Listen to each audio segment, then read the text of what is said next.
Welcome to my closet because any sane parent has more than one hiding spot. Um, so, in order to understand this page, you have to understand what happened to my daughter. In 2010, she started getting sick, and I took her to a clinic. I took her to the ER, and at the ER, I asked the doctor, "What did her urine come back?" And he's like, "I didn't look at it." So, he didn't look great about it, and he gave us some antibiotics and said it was a UTI. Went to a pediatrician, same thing, come back in 2 weeks. Went back, same thing, come back in 2 weeks. At this point, something's not right. And I don't know why, but mother's intuition, whatever you want to call it, I just had a feeling it had something to do with her kidneys or her liver. So we do an ultrasound. Ultrasound looks good at the kidneys. Doctor's like, I can get you into a kidney doctor, but it's going to take a month. My kid doesn't have a month at this point. I know she doesn't. Went to the ER again, had a sort of unfriendly conversation with the pediatrician. Next thing you know, we're in the kidney doctor in 2 weeks. So all this time, my kid won't let anyone poke her and get any blood, and I knew that's where the answers were. So this nurse, she got it, and she said, "We'll see in 2 weeks. If not, if anything comes up, we'll call you." Next day, I get a phone call. We need to admit your daughter. She needs to have a biopsy done. We do the biopsy. They said, we'll have results in a week. Should be able to go home if there's no complications. Next day, doctor comes in with the whole team behind him and says, your daughter has kidney disease.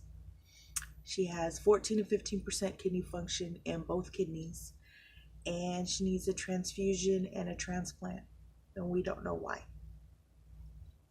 Social worker comes in, and chaplain comes in, transplant doctor comes in, and the only thing that could come out of my mouth was, what do we need to do and when can we start?